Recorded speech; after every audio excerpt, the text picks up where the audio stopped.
الحمد لله نحمده ونستعينه ونستغفره ونؤمن به ونتوكل عليه ونعوذ بالله من شرور أنفسنا ومن سيئات أعمالنا من يهده الله فلا مضل له ومن يضلله فلا هادي له ونشهد أن لا إله إلا الله وحده لا شريك له ونشهد أن سيدنا مولانا محمدا عبده ورسوله أما بعد أعوذ بالله من الشيطان الرجيم بسم الله الرحمن الرحيم وربك يخلق ما يشاء ويختار وما كان لهم الخيرة صدق الله العظيم اللهم صل على سيدنا محمد وعلى آل سيدنا محمد وبارك وسلم اللهم صل على سيدنا محمد وعلى آل سيدنا محمد وبارك وسلم اللهم صل على سيدنا محمد وعلى آل سيدنا محمد وبارك وسلم السلام عليكم ورحمة الله وبركاته. அளவற்ற அருளாளனும் நிகரற்ற அன்புடையோடுமாகிய எல்லாம் வல்ல அல்லாஹு தஆலாவின் திருநாமம் போற்றி துவங்குவோமாக. சலாத் என்னும் கருணையும் சலாம் என்னும் ஈடேற்றமும் சையதுல் அன்பியா ஸல்லல்லாஹு அலைஹி வஸல்லம் அவர்களின் மீதும் அன்னாரின் பரிசுத்த குடும்பத்தினர்களின் மீதும் அவர்களின் வழியை பிறழாமல் அப்படியே பின்பற்றி ஒழுகி வாழ்ந்த உத்தம சத்திய சஹாபாக்கள், தாபியீன்கள், தபா தாபியீன்கள், வலிமார்கள், சுஹதாக்கள், சாலிஹீன்கள், உலகெங்கும் வாழ்ந்து கொண்டிருக்கக்கூடிய இஸ்லாமிய ஆண்கள், பெண்கள், குறிப்பாக ஜும்மாவுடைய இந்த நேரத்தில் மஸ்ஜிதிற்கு வருகை புரிந்திருக்கக்கூடிய வர இருக்கக்கூடிய நம் அனைவர்களின் மீதும் உண்டாகுக. அல்ஹம்துலில்லாஹ். அல்லாஹு தஆலாவின் கிருபையினால் சங்கை மிகுந்த ஷாபானுடைய மாதத்தின் 22ஆம் நாள் ஜும்மா இது. இன்னும் ஒரு வாரத்திலே புனிதமிகு மாதமான ரமதானை சந்திக்க தயாராக இருக்கக்கூடிய, எதிர்பார்த்திருக்கக்கூடிய ஒரு ஜும்மாவுடைய நாள் இது. இன்ஷா அல்லாஹ் நாடி விடுவானேயானால் எதிர்வரக்கூடிய ஜும்மா அன்றே கூட மாலையில் பிறை தென்பட்டு விட்டால் அன்றைய இரவே கூட ரமதானின் துவக்கமாக இருக்கக்கூடிய ஒரு வாய்ப்பை எதிர்பார்த்திருக்கக்கூடிய ஒரு ஜும்மா இது. இந்த நல்ல நேரத்தில் வர இருக்கக்கூடிய புனிதமான அந்த மாதத்தின் வருகையை குறித்தும்,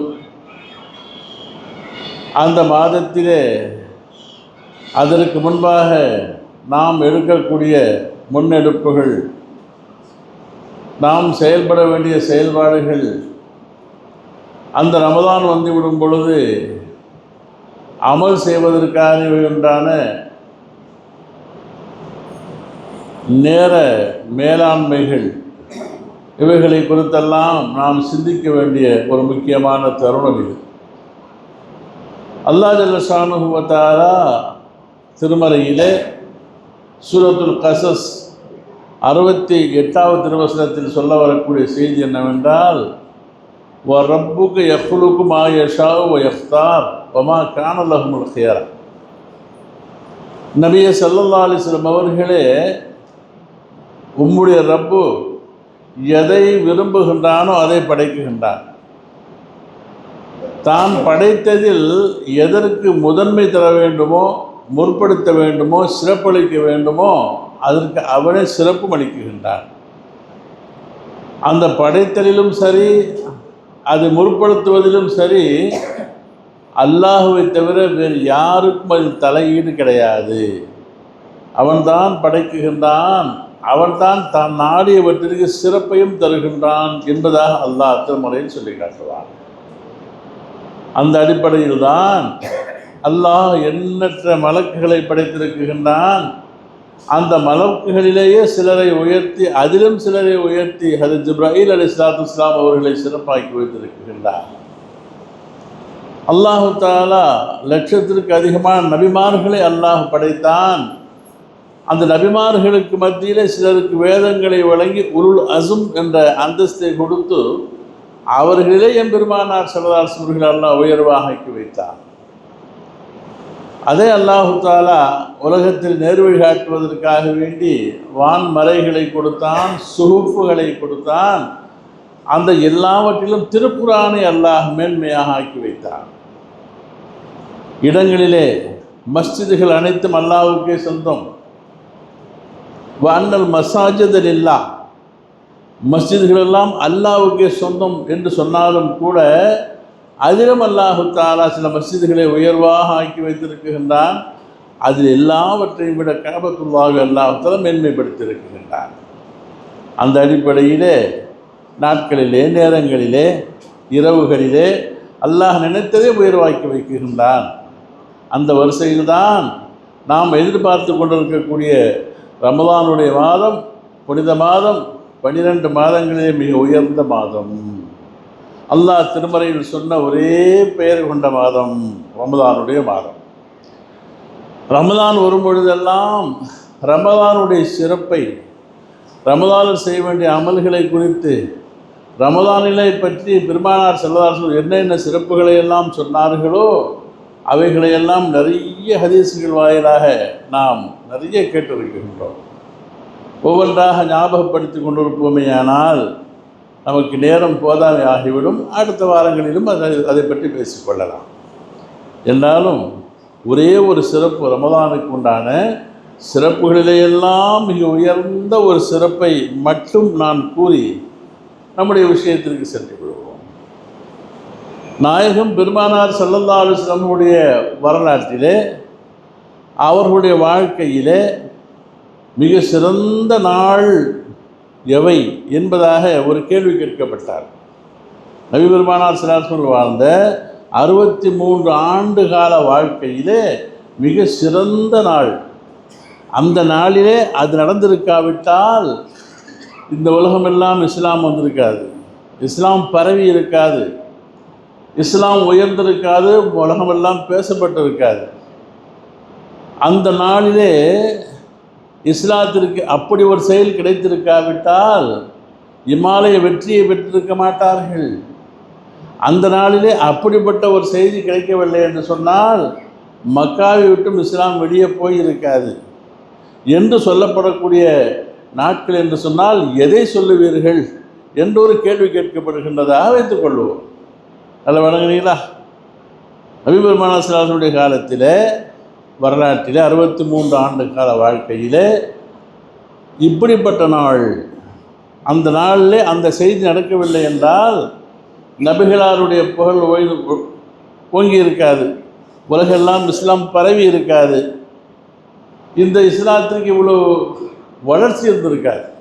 அப்படிப்பட்ட சிறப்பிற்குரிய நாள் எவை என்று ஒரு கேள்வி கேட்கப்பட்டால் அதற்கு கண்ணை மூடிக்கொண்டு நாம் சொல்ல வேண்டியது இந்த 63 ஆண்டு கால வாழ்க்கையிலே ஒரு 3 நாட்களை தான் சொல்ல முடியும்.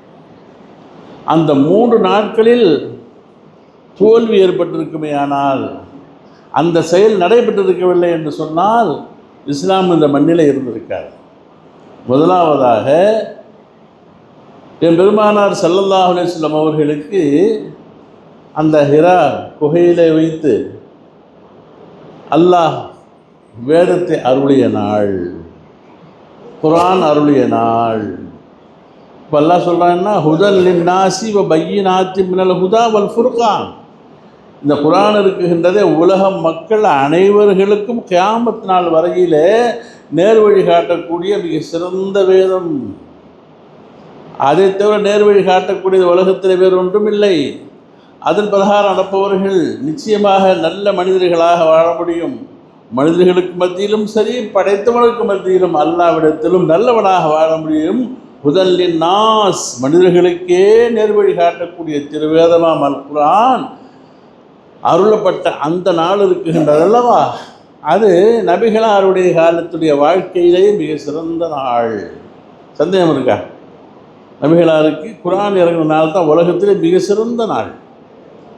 இரண்டாவதாக நபிகளாருடைய வாழ்க்கையிலே ஒரு மிக மகத்துவம் வாய்ந்த நாள் என்று சொன்னால், எந்த மண்ணிலே இஸ்லாம் பரவ முடியாமல் இஸ்லாத்தை ஏற்றுக்கொண்டவர்கள் பல சித்திரவதைகளுக்கு ஆளாக்கப்பட்டு இனிமேலும் இந்த ஊரில் வாழ முடியாது என்பதாக சொல்லி உடுத்திய உடையோடு தன்னுடைய சொத்து சுகங்களை எல்லாம் விட்டு மக்காவை விட்டு மதீனாவுக்கு போகிறாங்க. எனக்கு தெரியும், இது ஒரு நாள் நடந்ததில்ல, இது ஒரே நாளில் போகல. எல்லாருமே கொஞ்சம் கொஞ்சமாக போய் சேர்ந்துட்டாங்க.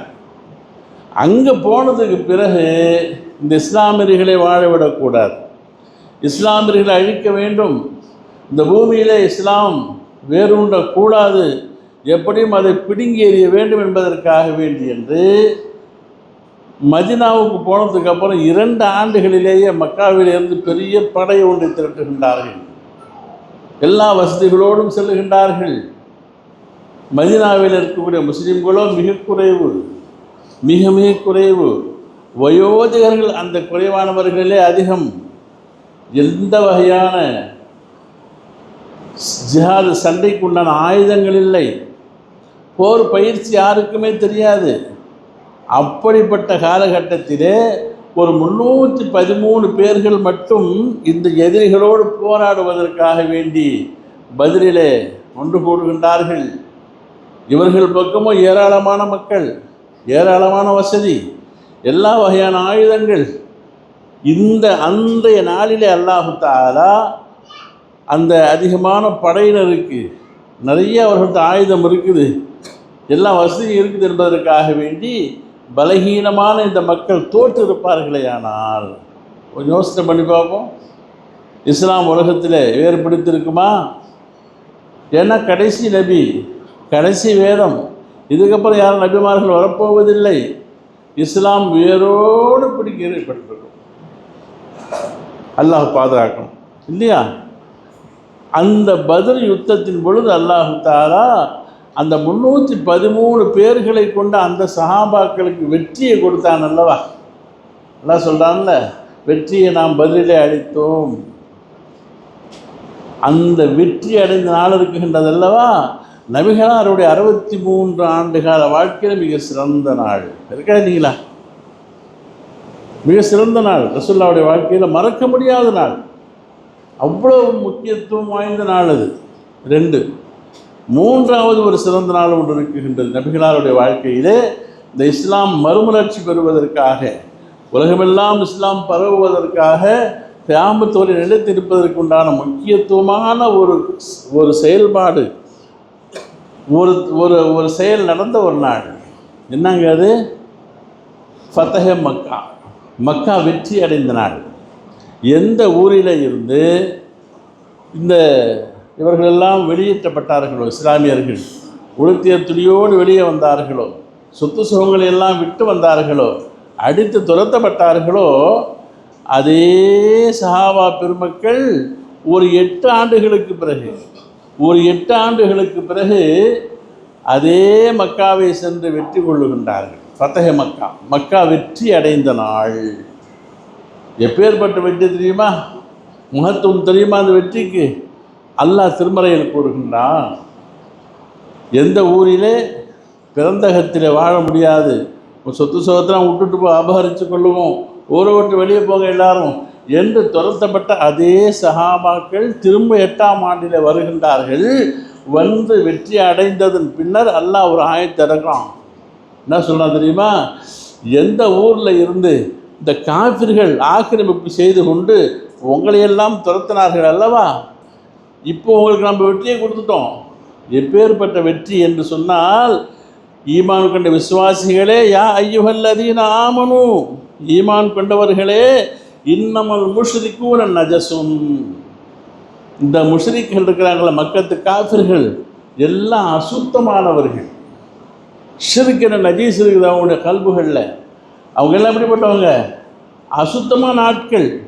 அதனால் நீங்கள் வெற்றி அடைஞ்சிட்டீங்க, நம்ம இன்னிலேருந்து ஒரு சட்டம் ஒன்று போடுறோம், ஃபலா தக்ரபுல் மஸ்ஜிதல் ஹராம பாத ஆமிஹிம் ஹாதா, இந்த ஆண்டில் இருந்து இனிமேல் இந்த ஹரம் ஷரீஃபின் பக்கம் கூட அந்த காஃபிர்கள் நெருங்கக்கூடாது அப்படி ஆக்கி வச்சுட்டோன்ட்டான். எந்த ஊரில் விரட்டி அடித்தாங்களோ அந்த ஊருக்கு வெற்றி அடைஞ்சு வந்தாங்க. அந்த ஆண்டில் இருந்து கியாமத் நாள் வரையிலும் எந்த ஒரு முஸ்லீம் அல்லாதவர்களும் அந்த மண்ணை மிதிக்க முடியாது. எந்த நாட்டுடைய தளபதியாக மன்னனாக எந்த நாட்டுக்கு பெரிய அதிபராக இருந்தாலும் கூட முஸ்லீம் இல்லை என்று சொன்னால் மக்காவுக்கு போக முடியாது, உள்ளே விட மாட்டாங்க. அல்லாஹ்வுடைய சட்டம் அது. ஏன் எந்த ஊரில் என்னுடைய ஹபீபையும் ஸல்லல்லாஹு அலைஹி வஸல்லம் அவர்களையும் சஹாபாக்களை விட்டு துரத்துனீங்க இல்லையா, நீங்கள் காஃபிர்களை அனுமதிச்சுக்கிட்டு ஆக்கிரமிப்பு செய்து கொண்டு முஷ்ரிக்குகள் இருந்து கொண்டு இஸ்லாமியர்களை வெளியாக்குனீங்க, அதே ஊரில் வெற்றி வாகை சூடி முஸ்லிம்களை நாம் கொண்டு வந்தோம். கியாமத் வரைக்கும் உங்களுக்கு இங்கே வேலை இல்லை என்பதாக. ஒன்று இஸ்லாத்தில் வந்துடுங்க, இல்லை வெளியே போயிடுங்க. நடந்துச்சா இல்லையா? இந்த 3 நாட்கள் அன்றையிலிருந்து தான், அந்த ஃபதஹ் மக்கா வெற்றி அடைந்த நாளில் இருந்து தான் இந்த இஸ்லாம் மறுமலர்ச்சி அடைகின்றது. இஸ்லாத்திற்கு ஒரு விழிப்பு, இஸ்லாத்திற்கு ஒரு பரவல், இஸ்லாத்தை பற்றிய மக்கள் உலகமெல்லாம் தெரியக்கூடிய அளவிற்கு ஒரு மறுமலர்ச்சி ஏற்படுத்திய நாள். நல்லா விளங்கினீங்களா? ரசூலுல்லாஹ்வுடைய வாழ்க்கையில் 3 நாட்கள் சிறப்பிற்குரிய நாட்கள். ஒன்றாவது குர்ஆன் இறங்கிய முதல் நாள், இரண்டாவது பத்ரில் அல்லாஹ் வெற்றியை கொடுத்த நாள், மூன்றாவது நபிகளாருக்கு வெற்றி, மக்காவை வெற்றி அடைய வச்ச நாள். இப்போ என்ன சொல்லி பார்க்க போகிறோம்னு கேட்டால், இந்த 3 அபூர்வ நாட்களும், இந்த 3 அபூர்வ நிகழ்வுகளும் நடந்தது எப்போ தெரியுமா? ரமதான் மாதத்தில் தான் நடந்துச்சு. எப்போ நடந்துச்சு? இந்த 3மே ரமதானில் தான். குர்ஆனை பற்றி எல்லாம் சொல்கிறான், ஷஹரு ரமதான் அல்லதி உன்சில ஃபீஹில் குர்ஆன். ரமதான் மாதம் எப்படிப்பட்ட மாதம் தெரியுமா? அதில் தான் குர்ஆனை இறக்கி வச்சோங்கிறான் அல்லாஹ். 1 பிறை 17 பதில் எப்போ நடந்துச்சிங்க? பிறை 17 ரமதான் மாதம் பிறை 17 அல்லாஹ் இந்த உலகத்தில் இஸ்லாத்தை வலுப்பெற வைத்த நாள். மூன்றாவது இந்த ஃபதஹ் மக்கா, மக்கா வெற்றி என்பது எப்போ நடந்துச்சு? ஹிஜ்ரி 8ஆம் ஆண்டு ரமலான் பிறை 20. இந்த 3 நிகழ்வுகளையுமே இந்த ரமலானுடைய மாதம் தன்னுள்ள அடக்கி வச்சிருக்கு, இந்த 3 சிறப்புகளை.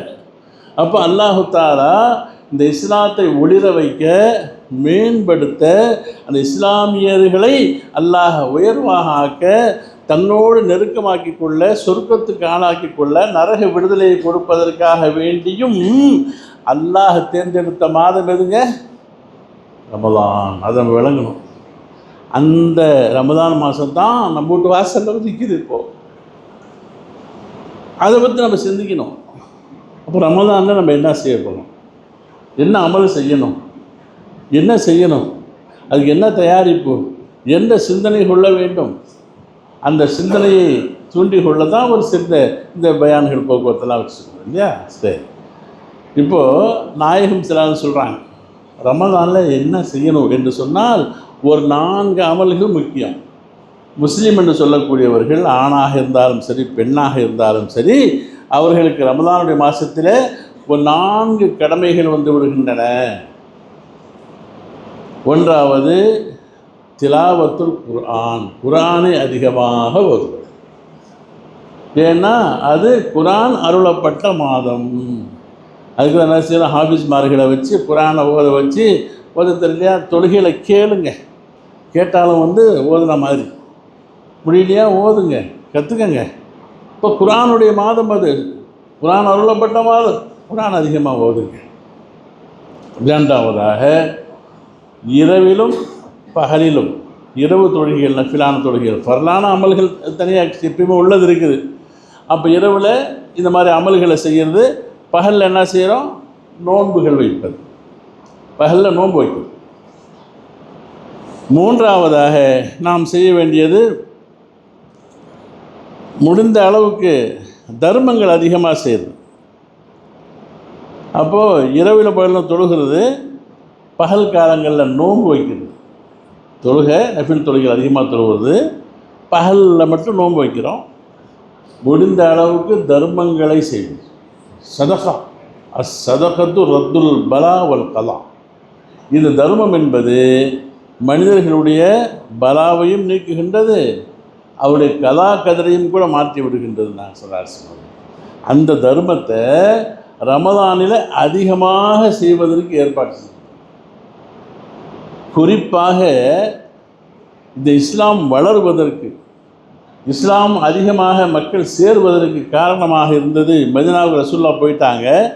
மதீனாவில் அதிகமான மக்கள் இஸ்லாத்தில் சேருவதற்கு ஒரு 3 விஷயங்களை கொண்ட ஒரு பிரசங்கம் தான் காரணமாக இருந்துச்சு. சஹாபாக்கள் அதிகமானவங்க அங்கே உள்ள இஸ்லாத்தில் ஆனதுக்கு அந்த 3 விஷயம் இஸ்லாத்தில் அப்படி முக்கியத்துவம் வாய்ந்ததா என்பதாக பார்த்து இஸ்லாத்தில் வராங்க. என்னங்க அது? அஃப்ஷவு சலாம், சலாத்தை அதிகமாக நீங்கள் பரப்புங்கள்.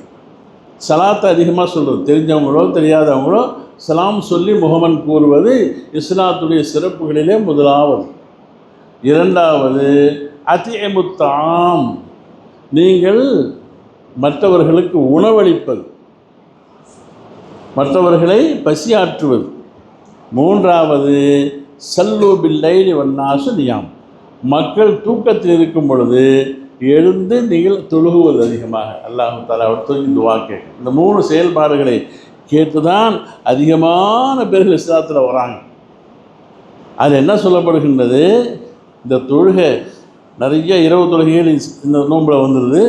அடுத்து இந்த சதகாக்கள், தான தர்மங்கள் செஞ்சாகணும். அதிலும் குறிப்பாக நோன்பாளிகளுக்காக வேண்டி என்று செய்யக்கூடிய சதக்கா இருக்குது இல்லையா, அது சம்பந்தமாக நிறைய ஹதீஸ். சிலர் சொல்கிறாங்க, ரம்ஜானுடைய சிறப்பு பற்றி சொல்லும் பொழுது என்ன சொல்கிறாங்க, மன் ஃபத்தர ஃபீஹி சாயிமன், ஒரு நோன்பாளிக்கு யாராவிலும் நோன்பு திறக்க வைப்பார்களே ஆனால் நான் அவர்களுக்கு 3 சிறப்புகளை நம்ம கொடுத்துட்றோம். 1வது அவருடைய பாவங்களை நம்ம மன்னிச்சிடுறோம். 2வது நரக விடுதலை அழித்து சொர்க்கத்துக்கு போக வச்சிடுறோம். 3வது நோன்பு திறந்தவருக்கு என்ன நன்மை கிடைக்குமோ அவருக்கு எந்த குறையும் வைக்காமல் அதே கூலி உங்களுக்கு கொடுத்துட்றோங்கிறான்ல ஒவ்வொரு நோம்பாலையும் கொடுக்கறதுனால. அப்போ சஹாபாக்கள் என்ன செஞ்சாங்க தெரியுமா? ஆஹா, இதுவெல்லாம் நமக்கு வாய்ப்பு இல்லையே, ஏழையாச்சு நம்ம, இது நம்மளுக்கு கிடைக்குமா என்ற ஒரு மனசில் ஒரு ஆசை வந்துடுச்சு.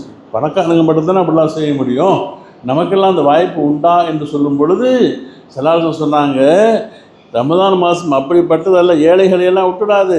அதே நன்மை ஒரு பேரிச்சம்பழம் வச்சுருக்கிறாருல அவருக்கும் கிடைக்கும், ஒரே ஒரு டம்ளரில் பால் வச்சுருக்கிறாருல அவருக்கும் கொடுக்க முடியும், ஒரே ஒரு குழல் தண்ணி வச்சுருக்காருல அவருக்கும் கொடுக்க முடியும்.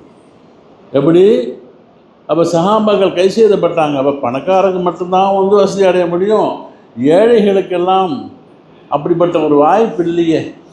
லைச குல்லுனா நஜிது யுஃபத்திர சாயிமன் நோக்கமாக கால, நோன்பாளிக்கு நோன்பு திறக்க வைக்கிற அளவுக்கு எங்கள் எல்லாரும் வசதி உள்ளவங்க இல்லையேன்னு சஹாபாக்கள் கை செய்தப்பட்ட பொழுது சொன்னாங்க சிரார்சிம் அவர்கள்.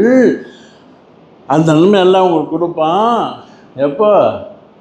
ஒரு மிடக்கு பாலை நீங்கள் கொடுத்தாலும், ஒரு மிடர் தண்ணீரை கொடுத்து விட்டாலும், நோன்பாளிக்கு ஒரு பேரிச்சம்பழத்தில் பாதியை புட்டு கொடுத்துட்டாலும் அந்த நன்மை உங்களுக்கு அதே மாதிரி கிடக்கும். வசதி உள்ளவங்களுக்கு என்ன கொடுத்தோமோ அது அதுக்காக வேண்டி வசதி உள்ளவங்கள்லாம் நம்ம அப்படியே செஞ்சுட்டு போயிடலாம் என்பதாக அவங்களுக்கு கிடைக்காது. அவங்க முழுசாக செஞ்சு தான் ஆகணும், அவங்க செலவு பண்ணி தான் ஆகணும். நல்லா கொடுத்த அந்த விஷயத்தில் அவங்க தாராளமாக செலவு செஞ்சாங்க. அது மட்டும் இல்லாமல் இந்த நோன்பாளிகளுக்கு செலவு செய்யக்கூடிய விஷயத்தில் நாயகம் பெருமானார் ஸல்லல்லாஹு இன்னும் ஒரு 2 ஹதீஸ்களை முக்கியமாக சொன்னாங்க. நோன்பாளிகள் ஒருத்தர் நோன்பு திறக்கிறாருன்னு சொன்னால், அவருக்கு நோன்பு திறப்பதற்காக இவர் வசதி பண்ணி கொடுத்தாருன்னு சொன்னால் மலக்குகளெல்லாம் அனுப்பிட்டுறான் அந்த இடத்துக்கு. யார் நோன்பு திறப்பதற்கு வசதி பண்ணி கொடுத்தாரோ அவருக்காக வேண்டி என்று அந்த மலக்கு துஆ கேட்குறார். மலக்கு என்ன செய்கிறாரு? இவர் நோன்பு வச்சார், அவர் தண்ணி கொடுத்தாரு, சோறு கொடுத்தாரு, ஏதோ செஞ்சார், அவருக்கு கிடைக்கிற சவாபு கிடச்சிக்கிட்டு இருக்கு. யாருக்கு? நோன்பாளிக்கு. இவர் அந்த வேலையை விட்டும் அவர் முடிக்கிற வரைக்கும், அந்த வேலையிலேருந்து ஃபாரிகாக ஆகிற வரைக்கும் மலக்குகள் துவா செய்து கொண்டே இருக்கின்றார்கள். ஹதீஸ். அப்போ பெருமானார் ஸல்லல்லாஹு அலைஹி வஸல்லம் வீட்டுக்கு ஹஜ்ரத் உம்மு அம்மாரா ரலியல்லாஹு தஆலா ஒரு சஹாபிய பெண்மணி வராங்க, வயசான அம்மா வராங்க. வந்தால் ஒரு சாயந்தர நேரம் களைப்பாக தெரியுது. ரசூலுல்லாஹ் பார்த்தா நோன்பு காலமும் அல்ல, அது ரம்ஜானும் அல்ல, ஏதோ ஒரு காலத்தில் வராங்க. பார்த்துட்டு பசி ரொம்ப கொடுமையாக இருக்குது போல் இருக்கு. உடனே வீட்டில் சொன்னாங்க, அவங்களுக்கு ஏதாச்சும் உணவு வைங்க, சாப்பிடட்டும், பார்த்தா ரொம்ப களைச்சி போயிருக்கிறாங்க என்று சொன்ன பொழுது அவங்க சொன்னாங்க, நான் நோன்பு வச்சுருக்கிறேன் அப்படின்னாங்க. உம்மு அம்மார் ரலியல்லாஹு தஆலா சொன்னாங்க, நோன்பு வச்சுருக்கிறேன் அப்படின்னாங்க. ரசூலுல்லாஹ் சொல்கிறாங்க, அப்படியா, ரொம்ப சந்தோஷம், இருங்க, நோன்பு இங்கே தான் நீங்கள் திறக்கணும், அது ஏன் நான் இருக்கும்போது அங்கே தான் திறக்கணும், நான் இந்த வீட்டில் இருக்கும்போது செய்யணும். ஏன்னு கேட்டால் அப்போ சொன்ன ஹதீஸ் தான் அது. இன்ன சாயிம, நிச்சயமாக நோன்பாளி, துசல்லி அலைஹில் மலாயிகத்து இதா உக்கில, நோன்பாளிக்கு உணவு கொடுத்து அவர் சாப்பிட்டு கொண்டிருக்கும் பொழுது நோன்பாளியாக இருப்பவருக்கும் அதற்கு உதவி செஞ்சவருக்கும் மலக்குகள் துவா செய்கிறாங்க. எது வரைக்கும்? இதான் உக்கில இந்த ஹத்தா யுஃப்ரிக அன்ஹா, அந்த அமல் முடிகிற வரைக்கும் துவா செய்கிறாங்க. அதனால் நபி அவர்களே துவாவுக்கு அல்லாஹு தஆலா விடுத்த மலக்குகளுடைய துவாவுக்கு ஆசைப்பட்டவர்களாக, ஒரு நோன்பாளி வந்ததுக்காக உட்காருங்க, நம்ம வீட்டில் நோன்பு தோறங்க, உங்களுக்கு துவா செய்யும்போது நான் இல்லை எனக்கு கிடைக்கும் என்பதாக உட்கார வைத்து நோன்பு திறக்க வைத்த ஹதீஸ்களே ஹதீஸ் கிதாபில் பார்க்கலாம். அப்போ நோன்பாளிக்காக வேண்டி மலக்கள் இறங்கி நோன்பு திறக்கிற துவா செய்கிறாங்க. அவங்களுக்கு மட்டுமல்ல, நோன்பு திறக்க உதவியவருக்கும் கூட. அதே மாதிரி இன்னொரு ஹதீஸ் நான் பாருங்கள், நோன்பாளிகளை வீடுகளிலே நோன்பு திறக்க வைப்பது அல்லது மஸ்ஜிதுகளிலே நோன்பு திறக்க வைப்பது, உதவி செய்வது இருக்கின்றதே, அதற்குண்டான கூலி அது கணக்கெல்லாம் இல்லை. அதனால தான் நபி அவர்கள் யார் வீட்டுக்காவது போகிறாங்க, அவங்க ஒரு உணவு கொடுத்தாங்க ரசூலுல்லாஹ்வுக்கு அப்படின்னு சொன்னால், அவங்களுக்கு துவா செய்யும்போது விசித்திரமாக எப்படி துவா செஞ்சுருக்கிறாங்க. உதாரணமாக சாத் இப்னு உபாதா ரலியல்லாஹு தஆலா அவங்க வீட்டுக்கு ரசூலுல்லாஹ் விருந்தாளியாக போகிறாங்க. அதனால் எப்போ சஹாபியுடைய வீட்டுக்கு போனாங்க. போன உடனே சஹாபி ரசூலுல்லாஹ்வை பார்த்துட்டு, பசியாக தெரியுது, உடனே ரொட்டி கொண்டு வராங்க, ஜெய்தூன் எண்ணெயை கொண்டாந்து வைக்கிறாங்க, யார் ரசூலுல்லாஹ் சாப்பிடுங்க. நோம்புగా இல்லை, சும்மா தான் இருக்கிறாங்க. நோம்பு இல்லாத காலம் தான், வேறு காலங்கள், நோம்பு இல்லாத ரம்ஜான் அல்லாத காலம். நோம்பு தடுத்து ஒரு துவா செய்கிறாங்க. நம்ம என்ன துவா செய்வது தெரியுமா? வீடுகளில் விருந்து கொடுத்தாங்கன்னா ஹஜ்ஜத் ரூபா இல்லாமல் பாரிக்கு இல்லைனா பி தாமினா ஷராபினா ஃபி மாமலாத்தினா, யாரெல்லாம் உணவில் பறக்கத்து செய்து, குடும்பத்துக்கு பறக்கத்து செய்ய, யாரெல்லாம் எங்களுக்கு அவங்களுக்கு பாவங்களெல்லாம் மன்னிச்சிரு, இப்படி தான் துவா கேட்குறது நம்ம வச்சுருக்குறோம். ரசூலுல்லாஹ் ஒரு துவா ரொம்ப ஸ்பெஷலாக கேட்பாங்க. அப்போ அந்த சாத் இப்னு உபாதாவுக்காக என்ன துவா செஞ்சாங்கன்னு கேட்டால், கிதாபுகளில் ஹதீஸ்களில் வருது, அஃப்தர இந்தக்குமு சாயிமூன், யா அல்லாஹ் இவருடைய இல்லத்திலே நோன்பாளிகளை நோன்பு திறக்க வைப்பாயாகன்னு துவா கேட்குறாங்க. இது ஒன்று போதும். ஒருத்தர் வீட்டில் இப்போ நோன்பாளி நோன்பு திறக்க வைக்கிறது அவ்வளோ பெரிய நன்மை. ரசூலுல்லாஹ் தான் கேட்குறாங்க, இவருக்கு பரக்கத்து செய்ய, ரஹமத்து செய்ய, சொர்க்கத்தை கொடுலாம் கேட்கல. அஃப்தர இந்தக்குமு சாயிமூன், அல்லாஹ் உங்கள் வீட்டில் நோன்பாளிகளை நோன்பு திறக்க வைப்பானாக, அந்த வசதி எல்லாம் உங்களுக்கு கொடுக்கட்டும். இரண்டாவதாக, வகல தாமுக்குமுல் அப்ரார், உங்களுடைய உணவுகளை சாலிஹின்கள் நல்லடியார்கள் உண்ணட்டும், அதற்கு தௌஃபீக் செய்யவருக்கு. இவருடைய வீட்டு உணவை நல்லடியார்கள் சாப்பிடட்டும், இவங்க வீட்டில் நோன்பாளிகள் நோன்பு திறக்கட்டும். வசல்லத் அலைக்குமுல் மலாயிகா, மலக்குகள் இவர்களுக்கு துவா கேட்கட்டும். அப்போ நோன்பாளிகளை உண்ண வைப்பது இந்த மூணையும் உண்டாக்கி கொடுத்துருது. நோன்பாளிகள் நோன்பு திறக்கிறதுக்காக வேண்டி இருப்பார்களே, ஆனால் மலக்குகள் துவா செய்கிறாங்க, அவருக்கு அல்லாஹு தஆலா நிறைவான கூலியை கொடுக்குறான், அடுத்து நரக விடுதலையை கொடுக்குறான், அவர்களுக்கு சொல்ல முடியாத சவாபுகளை தரான். இது நோன்பாளி காலத்தில் மட்டுமல்ல, நோன்பு அல்லாத ஒரு காலத்திலும் கூட நோன்பாளியை திறக்க சொல்லும்படியாக சில துவா கேட்குறாங்க. நோன்பாளிக்கு துவா, உங்களுக்கு திறக்கிற அளவுக்கு உங்களுக்கு எல்லாம் நசீப் உண்டாக்கி தரட்டும். அப்போ அவ்வளோ சவாபுகள். எதுக்குங்க? இந்த இஃப்தார் செய்யக்கூடியது இருக்குது. இதை இந்த கேரளா பக்கத்தில் நல்லா விளங்கி வச்சுருப்பாங்க. என் கூட நிறையா காலேஜ் மட்டும் இருக்கிறாங்க கேரளாக்காரங்க. அவங்க ஒரு முக்கியமான செய்தி ஒன்று சொல்லுவாங்க. எங்கள் கேரளா பக்கம்லாம் இந்த டவுனில் தான் அந்த கஞ்சி கஞ்சிலாம் காய்ச்சிட்ருப்பாங்க. ஏன்னா பல ஊருக்காரங்க வராங்க டவுனுக்கு, பெரிய பெரிய டவுனுகளுக்கு. கிராமங்களில் பள்ளிவாசலில் கஞ்சி எல்லாம் காய்ச்ச மாட்டாங்க. என்னப்பா சொல்கிற? கிராமத்தில் பள்ளிவாசலில் கஞ்சி காய்ச்ச மாட்டாங்களா? ஏன்? அதுக்கு ஒரு காரணம் சொல்கிறார். நோன்பாளிக்கு நோன்பு திறக்க வச்சா என்ன சவாபுங்கிறத நல்லா விளங்கி வச்சுக்கிறாங்க ஹதீஸ்களின் காரணமாக. அதனால் அந்த கிராமங்களில் ஒரு 50 வீடோ 100 வீடோ இருக்கக்கூடிய அந்த கிராமங்களில் செஞ்சுருவாங்கன்னா அந்த வீட்டுகள்லேயும் தயார் பண்ணிடுறது. 100 வீட்லேயும் இல்லை, இருக்கப்பட்டவங்க இன்றைக்கி பூரா ஆள் தேடுறது. பை நம்ம வீட்டுக்கு இஃப்தாருக்கு வாங்க, பை நம்ம வீட்டுக்கு வாங்க இஃப்தார் செய்யலாம் என்பதாக இவர் போய் ஒரு 10 பேரை கூப்பிடுவார், ஒரு 20 பேரை கூப்பிடுவார், 30 பேரை கூப்பிடுவார், இன்னொரு வீட்டுக்காரர் இன்னும் கொஞ்சம் பேரை கூப்பிடுவார். இப்படியே அந்த ஊரில் உள்ளவங்க எல்லாத்தையும் எல்லாம் பங்கு போட்டுக்கிட்டா அந்தந்த வீட்டுக்கு போயிடுவாங்க இஃப்தாருக்கு.